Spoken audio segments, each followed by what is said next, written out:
Hey guys, what's up? This is Nova996, and today I'm going to give you something a little bit different. I say that in most of my deck profiles, but this is really some. This is Empowered Warriors. Now, this is a deck that really doesn't have any tail on its own.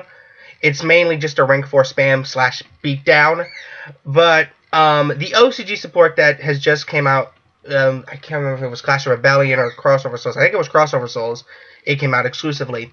That really kind of makes them a really interesting spam deck. I mean, I've seen people use them with Clownblade, which is interesting. I've seen people use them in random warrior decks and random spellcasters because they work with both.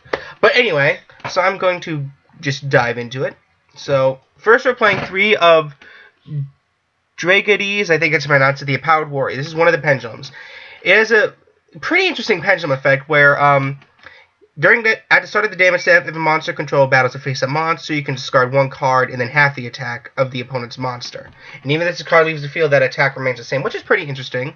And then its monster effect is also very cool. If this card in your monster zone is destroyed by your opponent's attack or card effect, you can activate this effect during your turn and end phases, which is add 1 warrior or spellcaster type monster with 2,000 less attack from your deck to your hand. So basically, any one of your monsters except for Eccentric and the Dragon, which I'll get into in a minute, is searchable. So that's pretty cool. And then we play 3 of the Dragonox, the Empowered Warrior. This is the Dark, and basically, and this pendulum effect is pretty good, where if an opponent declares an attack, you can destroy this card and then end the battle phase, which is nice. You're breaking your pendulum scale, but you're setting up for more pendulum plays and whatnot. And its monster effect is also really cool, where you can discard a card and then target a warrior spellcaster type monster. With 2,000 or less attack, so anything except the dragons are optional. Of course, the eccentric. In that regard, and you can special summon in face down defense position, which is nice. Then we play 3 of the Aether, the Wicked Empowering Dragon. Now this has a pretty interesting pendulum effect, whereas you can banish an empowered warrior monster from your graveyard, then target 1 card and destroy it. Or its normal effect, which I like. If you normal special summon it, you can target a monster on the field and banish it, which I think you would want to do way more often. This deck does a lot of banishing, which is both good and bad. That's why I play Burial, so you can get them back. So yeah, I play 3 of this just because, you know, there's not too many good Empowering Warrior or Summoner monsters. Then we play 3 Red Sparrow Summoner. I was originally playing the Empowered Warrior, the red one that summons this, but I found that it doesn't really work. There's no real synergy to it. However, this has synergy where you can bring up a warrior type monster with 1,500 or less attack. So you can basically special summon either one of these 2, which is nice. Then it's 1,600 on its own. It's not that bad. It summons it if it gets destroyed by battle with an opponent's attacking monster. So it's really kind of specific where, well, of course, Snatch Steal's not a problem anymore. But like when Grados come out, and you know this card will pretty much be useless. I don't know. From your deck in attack position, yeah. Then we play 2 Archfiend Eccentric. This is basically, for one, it's another scale completion because, as you can see, the Dragonox is a scale of 7, and this one's a scale of 2. So this kind of helps to complete that certain scale, as well as serve as another MST and a destruction card. Basically, that's all. Basically. So I played 2 of it. 3 is a little bit cloggy. 1 wasn't enough, so 2 is fine. Then we play 2 Summoner Monk because we play a lot of low 4s. Like I said, this is kind of a combination of beatdown and can also spam into rank 4s. So really cool on that.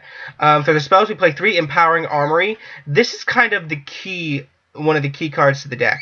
So basically, all Dragon Warrior and Spellcaster type monsters gain 300. So mostly everything in your deck gets a power boost. And you can also discard a card, special summon Empowered Warrior from your deck. So you're discarding, which I believe gives Great Authority to some effects, and then you can just special summon an Empowered Warrior monster, which is cool. Then it has, once per turn, you can banish a total of 4 Warrior and or Spellcaster type monsters from your graveyard and add 1 Aether monster from your deck to your hand. It's nice, I guess. There's no real easy way to get the Empowered Dragon. You really have to just draw it and hope your luck. But I mean, banishing 4, you know, when Burial can only get back 3, you know, you're already -1, you can't get them back. So it's just like, you know, I'll just stick with its first effect. That's pretty good. Then we play 3 Upstart Goblin because the deck does draw power, so we need the extra draw. 3 Reinforcement of the Army. I know we don't play that many warriors. In fact, let's see here. Yeah, we only play 6 warriors, which I know is a lot, but again, we need to search to complete that scale. And plus, at worst, it's spell fodder for Summoner Monk. Then we play 2 Dualities, 2 Misties, 1 Pendulum Impenetrable, because again, we want to keep that scale. And something like Ignites, you don't really want to protect your skill that much because you're just going to blow up. But anyway, this allows you to protect your skill, which is really important in this deck, especially for Dragon and shit. Burial, this is to get back everything we need to banish to activate certain effects. Raigeki, of course, and then Soul Charge. And then for traps, we play 3 Storming Mirror Force. I'm replacing this with Mirror Force because I think it is a lot better. You know what Mirror Force does. Attack, destroy everything on the field. This sends it back to the hand, which is really, really nice. Especially because I was playing, recently, I was testing this deck out. I was playing a Speedroid player, which is really cool. I want to make a deck of that as well. I just don't know how to make it consistent right now. He had the great idea of using Express Roid because it says any Roid monsters, which I'm guessing that falls under pretense of, which I think is really a nice tech, by the way. Shout outs to that guy. So yeah, Storming Mirror Force is really good, but it saved my butt against a high-speed Dharma, I believe that's what it's called. So it saved my butt on that, so I'm playing 3 Storming Mirror Force. Compulse Evacuation Device, of course, Bottomless, Torrential, and Solemn Warning. For the XZs, I almost want to say you could do without an extra deck, but I don't usually like doing it unless I can absolutely be 100% sure I don't need an extra deck. There are some decks where you don't use an extra deck at all, or some you don't need an extra deck. This you gotta get away with either or, but I prefer just to have an extra deck for the options. So anyway, so we're playing Castel, Dark Rebellion, Perform Mage, Trapeze Magician, because you rarely get it off because the only spellcaster we're playing are Summoner Monk and of course the Red Sparrow Summoner.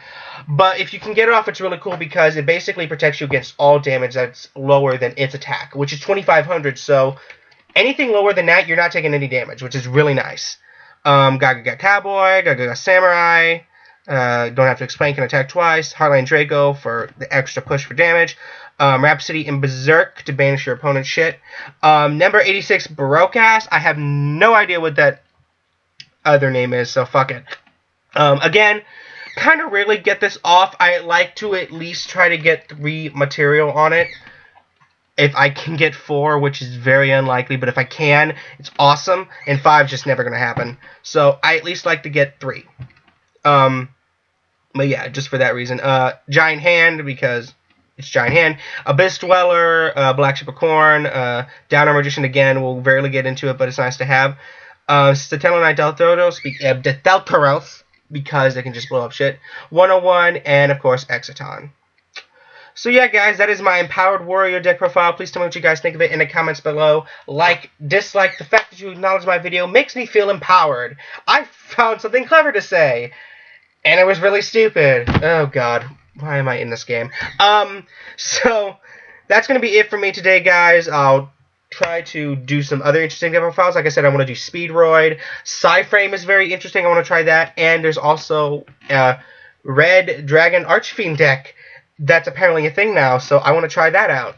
So, be looking forward to those in the next few days, maybe a week. But anyway, thanks guys. This is being Noble996, and I will see yins later. Peace!